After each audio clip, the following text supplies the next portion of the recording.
என்னமா முதல்ல நீ பேசுறியா? நீ அப்படிதான் பேசுறியா? நீ எல்லாரும் சாட்சி இருக்காங்கப்பா சார். நான் பேசுறப்ப நீ வான்னு பேசுறேன்னா எல்லாரும் கேளுங்க. நீ இவங்க வந்து என்னன்னா இந்த மாதிரி யூடியூபர்ஸ் வந்து நீ வா நான் போன் பேசுறியா?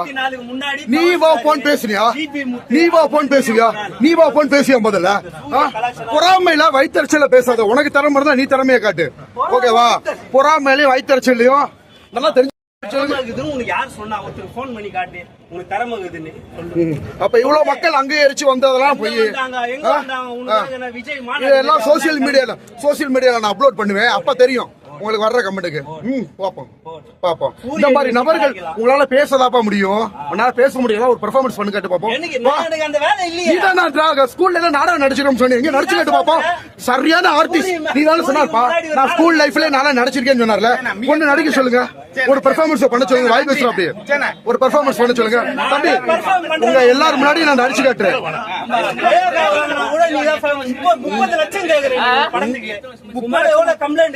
ஓமேல எவ்வளவு கம்ப்ளைண்ட் இருக்கு தெரியுமா?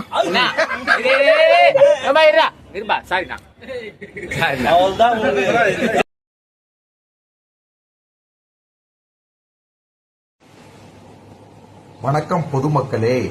நேற்று கமலா தியேட்டர்ல சென்னையில ஒரு போலி பத்திரிகையாளர், அதாவது ஃபேக்கா பத்திரிகையாளரே இல்லாம என்கிட்ட வந்து அத்துமீறி கேள்விகளை கேட்டு ரொம்ப வந்து அநாகரிகமா நடந்த அந்த போலி பத்திரிகையாளர், புழுச்சட்டை அடைஞ்ச போலி பத்திரிகையாளரை கருப்பு கொடி ஏந்தி வன்மையாக கண்டிக்கின்றேன். ஓகேங்களா? சோ இந்த மாதிரி நபர்களால உண்மையான பத்திரிகையாளர்களுக்கு கெட்ட பேர் ஆகுது. அவர் வந்து ஒரு யூடியூபர். மூவி ரிவ்யூ கமலா தியேட்டர்ல வந்து பாத்தீங்கன்னா ஒரு படம் ரிவ்யூ எடுக்கிறதுக்காக வந்த ஒரு நபர். ஓகேங்களா? நல்ல பத்திரிகையாளருக்கு இடையில உள்ள நுழைந்து ஓகேங்களா ஒட்டுமொத்த பத்திரிகையாளர்களையும் கேவலப்படுத்துற மாதிரி ஓகேங்களா நீ வா போ வாடா போடா அப்படின்னும் கலையை அவமானப்படுத்தியும் நடிப்பை அவமானப்படுத்தியும் என்கிட்ட நடந்துகிட்டதை கருப்பு கொடி கொண்டு வன்மையாக கண்டிக்கின்றேன். ஆக்சுவலா இதுவும் இப்ப லேட்டஸ்டா ட்ரெண்டா போயிட்டு இருக்கு. வன்மையாக கண்டிக்கின்றேன் அப்படின்னு சொல்லிட்டு நான் நிறைய கண்டனங்கள் தெரிவிப்பேன். அதையும் நிறைய பேர் வந்து பாத்தீங்கன்னா வன்மையாக கண்டிக்கின்றேன் என்னோட வாய்ஸை போட்டு அவங்களா ஓனா பேசிட்டு இருப்பாங்க. சரி, ஓகே, அது ஒரு பக்கம் இருக்கட்டும். ஆக்சுவலா நம்மளோட இதெல்லாம் நடக்கிறத பார்த்து என்னோட வளர்ச்சியின் உச்சகட்டம். கமலா தியேட்டர்ல ஒரு படம் பார்க்க போயிருந்தேங்க. அந்த ப்ரொடியூசர் வந்து படத்தோட ப்ரொடியூசர் படம் பார்த்துட்டு நீங்க ரிவ்யூ கொடுங்கன்னு சொல்லியிருந்தாங்க. சோ அந்த படம் பார்த்துட்டு கீழே இறங்கி வர்றப்ப ஒரு பெரிய நடிகை, ஃபேமஸான ஒரு மேடம் இருக்காங்க. அவங்கள விட எனக்கு சவுண்டு பசங்க தியேட்டர்ல கத்தி எடுத்துட்டாங்க. நிறைய செல்ஃபி எடுக்கிறாங்க. ஓகேங்களா? ரஜினிகாந்த் சார் சொன்னாப்ல என்னால நிம்மதியா டீ கடையில போய் டீ குடிக்க முடியல அப்படின்னு சொல்ற மாதிரி எனக்கு வந்து பாத்தீங்கன்னா ஒரு பொது இடங்கள்ல நடமாடுறது நாளுக்கு நாள் அதிகமாயிட்டே இருக்கு. என்ன காரணமா? ஒரு பக்கம் ரசிகர்களின் அன்பு, ஒரு பக்கம் இந்த மாதிரி பொறாமை பிடித்த கோட்டம். ஓகேங்களா? நான் நேற்று வீடியோ ஷேர் பண்ணியிருந்தேன். அதுல வந்து பாத்தீங்கன்னா மூவி ரிவ்யூ நிறைய பேர் வந்து படம் எப்படி இருக்குன்னு கேட்டுக்கிட்டு இருந்தாங்க. அப்ப வந்து பாத்தீங்கன்னா சிவபூஜையில கரடி முழிஞ்ச கதையா ஒரு நபர் உள்ளுக்குள்ள வந்து நீ என்ன அந்த இது பேசுன இது பேசுன நீ யாரு அப்படி இப்படின்னு சொல்லிட்டு தேவையே இல்லாத வேஷங்கள். ஓகேங்களா? அது போக வந்து பாத்தீங்கன்னா அவருக்கு நான் டீசெண்டா எல்லாரும் பாருங்க நான் வந்து பதில் சொல்லிக்கிட்டு இருக்கேன். நீ என்ன 30 லட்ச ரூபாய் நடிக்க கேட்கிறியாமே? அவங்க திறமைங்க. ஏன் இவருக்கு ஏன் பொறாமையா இருக்குன்னு தெரியல. ஓகேங்களா? மதுரையில இருந்து ஒரு நபர் சிங்கிளா வந்து மெட்ராஸ கலக்கிட்டு போறேன். எல்லாரும் படத்துல நானும் மதுரைக்காரன் தாண்டா அப்படின்னு. நான் ஒரிஜினல் மதுரைக்காரங்க. தைரியமா என்னோட நடிப்பை நான் காட்டுறேன். 5 படங்கள்ல நடிச்சிட்டேன். ஓகேங்களா? என்னோட திறமையை காமிச்சிட்டேன். ஓகேங்களா? என் திறமை மேல எனக்கு வந்து நம்பிக்கை இருக்கு. நம்பிக்கை இல்லாம பள்ளி பருவங்கள்ல இருந்து நான் பயங்கரமா நடிச்சிருக்கேங்க. எல்லாமே நான் முறையா வழக்கு கொடுக்கிறேன். கூத்துப்பட்டறை அப்படின்ற ஒரு விஷயமே தேவையில்லைன்னு சொல்றேன். ஓகேங்களா? என்ன ரீசன் அப்படின்னா நான் பள்ளியிலேயே நல்லா அந்த நாடக கலைகளை கத்துக்கிட்டனால நான் ஈஸியா பெர்ஃபார்ம் பண்ணிடுவேன். 5 படங்கள்லயுமே ஈஸியா சிங்கிள் டேக் முடிச்சுட்டு வந்துட்டேங்க. ஓகேங்களா? 5ஆவது படத்துல ஓரளவு லென்த்தியா வரேன். அதுலயே வந்து பாத்தீங்கன்னா ஈஸியா வந்து ஷூட்டிங் முடிச்சுட்டு வந்துட்டேன். நம்மளோட வளர்ச்சி இப்படி இருக்கிறப்ப ஒரு புழுச்சட்டை அடைஞ்ச ஒரு நபர், அவர் யாருன்னே தெரியலங்க, முகம் தெரியாத எதிரிகள் நம்ம வளர்ச்சி மீது ஆக்சுவலா 100% வந்து பாத்தீங்கன்னா நம்மள வாழ்த்துறவங்க இருந்தாலும் அது பொறாமையோட கண்டு வளர்ச்சியை கண்டு பொறாமை அடைகிற நபர்களும் நிறைய இருப்பாங்க. அதுல ஒரு நபர் வந்து பாத்தீங்கன்னா கேமராக்கு அவர் வந்து திருப்பி சொல்ல வரேன், பத்திரிகையாளர் கிடையாது, நீங்க நிறைய பேர் ரிப்போர்ட்டர்ன்றீங்க. ரிப்போர்ட்டர்ஸ் எல்லாம் படிச்சவங்களா இருப்பாங்க. ஓகேங்களா? அதுக்கப்புறம் வந்து இந்த புதிய தலைமுறை, அதுக்கப்புறம் பிஹைண்ட் வுட்ஸ், இந்த மாதிரி பெரிய பெரிய சேனல்ல வந்து இருக்கிறவங்க எல்லாம் படிச்சவங்களா இருப்பாங்க.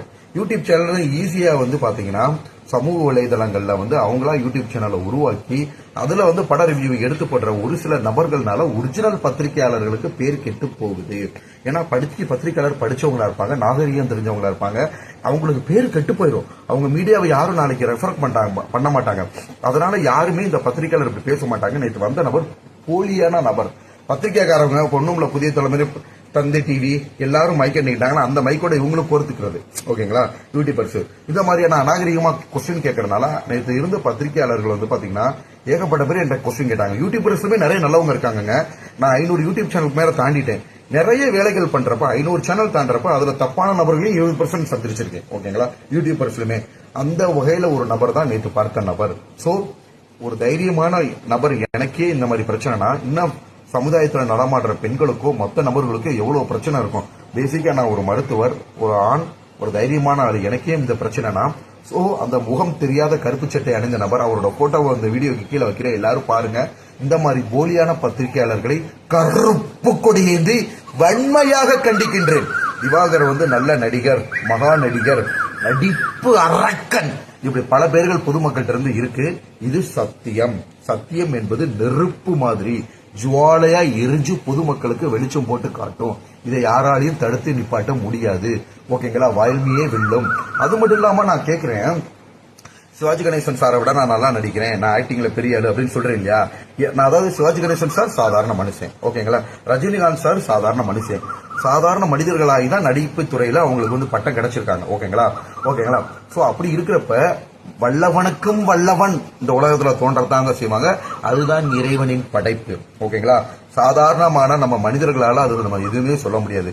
வில்லாளி வில்லனும் வருவான், வல்லவனுக்கும் வல்லவன் வருவான். அதுதான் காலம். ஓகேங்களா, ஏன் சிவாஜி கணேசன் சார் நல்ல நடிப்பு திறமையை காமிச்சிட்டு அவர் ஓகேங்களா அவர் இறந்துட்டாரு. அதுக்கப்புறமும் ஒரு வல்லவனை கடவுள் இந்த உலகத்துக்கு கொடுக்க மாட்டாரா? கண்டிப்பா கொடுப்பாரு. அது நம்ம வாட்டர்மெலன் ஸ்டாரா இருப்பாங்க. ஓகேங்களா, அதுக்கப்புறம் வந்து பாத்தீங்கன்னா ரொம்ப தைரியமா நீங்களா படத்துல வந்து ஹீரோக்களை பார்த்திருப்பீங்க. ஒரிஜினல் வாழ்க்கையில சிங்கிளா இருக்குன்ற மாதிரி நான் தனியாளான் இருந்து அவன் கேட்கிற கொஸ்டின்ஸுக்கு ஓகேங்களா, அந்த போலி பத்திரிகையாளர் கேட்கிற கொஸ்டினுக்கு நம்ம ரொம்ப நாகரிகமா ஆன்சர் பண்ணி ஓகேங்களா, நான் நடிச்சு காட்டுறேன், உன்னால நடிச்சு காட்ட முடியுமான்னு முதல்ல வந்து நான் சொன்னேன். நீ நடிகரா அப்படின்னு கேட்டேன். 2025க்கு முன்னாடி உன் பேர்ல என்ன படம் வந்திருக்கு கேட்டாங்க. 2025க்கு அப்புறம் பெரிய பெரிய நடிகர்கள் உருவாக கூடாதா?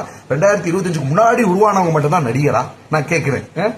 சோ நல்லா தெரிஞ்சுக்கோங்க, இது ஒரு நல்ல எஜுகேட்டட் பர்சன் இப்படி பேச மாட்டாங்க. அநாகரிகமற்ற நபர்.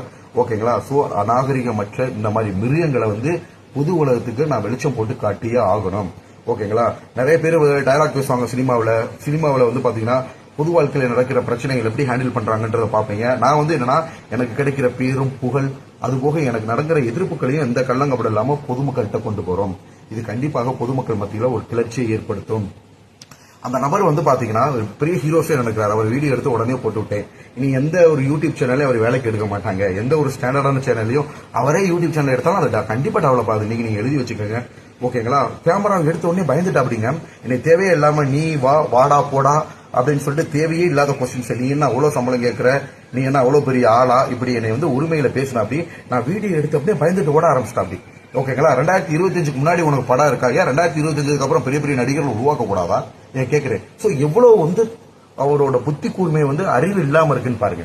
ஓகேங்களா, 2025க்கு அப்புறம் பெரிய பெரிய நடிகர்கள் உருவாக மாட்டாங்களா? சோ இந்த மாதிரியான நபர்களை வந்து பாத்தீங்கன்னா நான் வீடியோ எடுத்த உடனே ஓடிட்டு அப்படி அவ்வளவு பேர் இருக்காங்க. கொஞ்சம் கூட என்னோட வே ஆஃப் பிரசன்டேஷன் பாருங்க, டக்குன்னு ஆன்சர் பண்றேன். ஓகேங்களா, சிவாஜி கணேசனை கம்பேர் பண்றேன். சிவாஜி கணேசன் சார் மாதிரி நான் நடிச்சு காட்டுறேன், நீங்களே எல்லாரும் பாருங்க சொல்லிட்டு நெஞ்சில ஈட்டி வந்து குத்தி அதுக்கு வந்து பாத்தீங்கன்னா ஒரு ஆபாசிய வார்த்தை விட்டுருக்கு அப்படி. ஓகேங்களா, பாக்காம சாப்பிட்டு அப்படின்னு நான் சொல்ல வரேன். நல்லா தெரிஞ்சுக்கணும் பொதுமக்களே, இது வந்து என்னை அவமானப்படுத்துறதா இல்ல, அந்த கலை தாயை அவமானப்படுத்துறது. எந்த ஆபாசமும் இல்லாம நேர்மையான முறையில வீடியோ போட்டு இவ்வளவு தூரம் டெவலப் ஆகி வந்திருக்கேன். சோ நிறைய பத்திரிகையாளர்கள், புதிய தலைமுறை, பாலிமர், அதுக்கப்புறம் பிஹைண்ட் வுட்ஸ், நிறைய சேனல் வந்து பாத்தீங்கன்னா இந்த மாதிரி தரமற்ற நபர்களை வந்து பாத்தீங்கன்னா தயவு செஞ்சு வேலைக்கு ஆள் எடுக்க வேணாம். அதே மாதிரி இவங்க வந்து பாத்தீங்கன்னா யூடியூபரா இருந்து பெரிய பெரிய மீடியாவுக்கு இடையில மைக்க நீட்டி இவங்க நல்லவங்களோட பேரையும் கெடுக்கிறாங்க. சோ பெரிய தியேட்டர்ல இதனாலதான் வந்து பாத்தீங்கன்னா யூடியூபர்ஸ் வந்து ரிவ்யூக்கு அனுப்ப பண்ணிக்கிறாங்க. எவ்வளவோ நல்லவங்க இருக்காங்க. நேற்று அந்த வீடியோ நீங்க எல்லாரும் பாருங்க, அந்த புளு சட்டை அணிந்த நபரை பத்தி நான் போட்டிருக்கேன். அதுல நிறைய பேர் வந்து பாத்தீங்கன்னா இவர் என்ன பண்ணிருப்பாரு, நிறைய பேர் என்கிட்ட சொன்ன விஷயம், நான் நடிச்சு காட்டுறேன் நீ நடிச்சு காட்டுறேன் அப்படின்னு ஓடிட்டு அப்படி. ஓகேங்களா, சோ இவர் வந்து பாத்தீங்கன்னா ஒரு தரமில்லாத நபர், இந்த மாதிரி ஆட்கள்கிட்ட நீங்க வச்சுக்கிறாதீங்க அப்படின்னு சொன்னாங்க. அது மட்டும் இல்லாம அவர் கேட்ட கொஸ்டின்ஸ் எல்லாமே ரொம்ப சின்ன பிள்ளைத்தனமா இருக்கு. ஓகேங்களா, பொறாமையிலே வயிற்றுச்சே வர்றாங்க. பசுத்தோல் போர்த்திய புலி அப்படின்வாங்க. பசுத்தோல் போர்த்திய புலி, பசுன்னு கூட சொல்லக்கூடாதுங்க. பசுன்றதை நம்ம தெய்வமா வணங்கிட்டு இருக்கோம். அவெல்லாம் வந்து பாத்தீங்கன்னா 1ஆம் நம்பர் 5 அறிவுக்கும் கீழே உள்ள மிருகத்தை விட மோசமான நபர். ஓகேங்களா, அவர் பேச்சு, பாடி லாங்குவேஜ் எல்லாருமே பாருங்க, நல்லா நக்கலா பேசிக்கிட்டு கிண்டலா இது பண்ணிக்கிட்டு, யாருமே வந்துட்டு இந்த மாதிரி ஒரு பிரஸ் வந்து யாருமே அப்படி பண்ண மாட்டாங்க. சோ பொதுமக்கள் மத்தியில விழிப்புணர்வுக்காக திருப்பி சொல்ல வரை சத்தியம் நெருப்பு. ஓகேங்களா, பள்ளி பருவத்திலிருந்து ஒரு பெரிய நடிகருங்க. நான் இன்னைக்கு சொல்லுவேன், கூத்துப்பட்டறையை மிஞ்சிய நடிப்பு என்னுடைய நடிப்பு. அதுவே சில கரெக்ஷன்ஸ், இன்னும் எக்ஸ்பிரஷன்ஸ் வேணும்னா டைரக்டரோட அனுகூலம் மூலமாக, அவங்களோட அறிவுரைகள் மூலம் இன்னும் பயங்கரமா நடிக்கக்கூடியவன். சோ என்னோட திறமைக்கு சம்பளம் வைக்கிறது எது என்னோட உரிமை, அது யாருமே சொல்ல முடியாது. ஓகேங்களா, இன்னும் நாளுக்கு நாள் ஆக என்னோட வளர்ச்சி வந்து அசுர வளர்ச்சி எட்டிக்கிட்டே போகும். இதற்கு காரணம் பொதுமக்களின் அன்பு. எங்க போனாலும் தளபதி அஜித் விஜயையும் தூக்கி கொண்டாடுற மாதிரி என்னை கொண்டாட ஆரம்பிக்கிறாங்க. நல்லா யோசிச்சு பாருங்க, என் கூட வந்த படம் ப்ரொடியூசருக்கே தெரியும். ஓகேங்களா, நானும் வர்றோம், சினிமா ஃபீல்ட்ல 40 வருஷம் இருக்க ஒரு மேடம் 2 பேர் வராங்க. என்ன பார்த்தது ஜிவாரனேன்னு காத்து சவுண்ட விட்டு பசங்க வந்து பாத்தீங்கன்னா தலையில தூக்கி வச்சு கொண்டாடுறாங்க. அதே சமயத்துல பெரிய பெரிய நடிகர்கள் மதுரையிலே தாக்கப்பட்டிருக்காங்க. ஓகேங்களா, மதுரைக்கு ஏர்போர்ட்ல வச்சுட்டு பெரிய நடிகர்கள் ஹீரோவா, பெரிய டாப் லீடிங் ஹீரோ.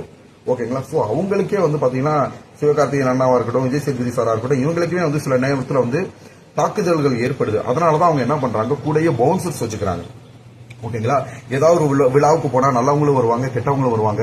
பட் நான் வந்து பாத்தீங்கன்னா போற இடங்கள்ல எனக்கு பவுன்சர்ஸ் ரெடி பண்றாங்க. எனி டைம் நான் கூடவே வந்து இன்ன வரையும் யாரும் பவுன்சர்ஸ் ரெடி பண்ணல. இதுக்காக தான் பெரிய பெரிய நபர்கள் வந்து பாத்தீங்கன்னா பவுன்சர்ஸோடய சுத்துறாங்க.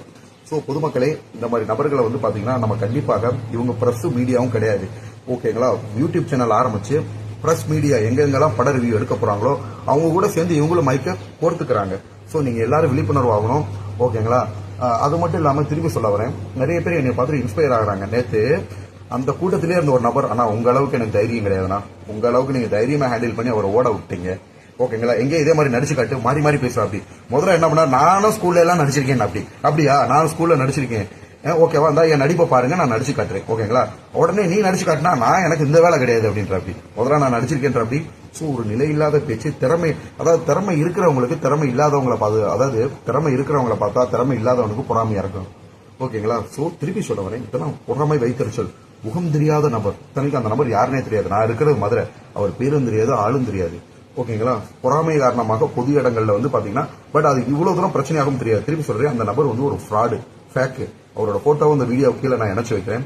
இந்த மாதிரி ஃப்ராடு நபர்களையும் போலி நபர்களையும் பொதுமக்கள் இனம் கொண்டவரிடம், எஸ்பெஷலி செலிபிரிட்டிஸ், நீங்க எல்லாம் அவேர்னஸ் ஆகணும். திருப்பி சொல்றேன், அந்த நபரை, அந்த போலி பத்திரிகையாளரை, அந்த ஃப்ராடு பர்சனை கருப்பு கொடி ஏந்தி வன்மையாக கண்டிக்கின்றேன்.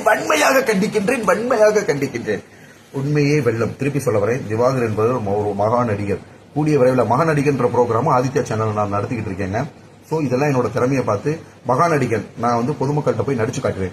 அவங்க என்ன படம் சொல்லுவாங்க, இதுக்கு முன்னாடி கொஞ்சம் நடிக பாஸ்னு ஒரு ப்ரோக்ராம் பண்ணாங்க. ஓகேங்களா, அதை விட மகா நடிகன் ப்ரோக்ராம் வந்து சூடு பிடிச்சிட்டு இருக்கு ஆரம்ப கட்டத்திலேயே.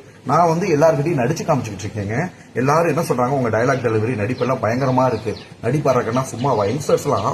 அதாவது திருப்பி சொல்ல வரேன், இந்த மாதிரி மக்கள் வந்து கிண்டலுக்கு சொல்லல, உண்மையா ஒரு அன்பு சொல்றவங்களை வந்து ஒண்ணு இல்ல, ஒரு தாய் வந்து ஒரு பிள்ளை மேல உண்மையான அன்பு வச்சிருப்பாங்க.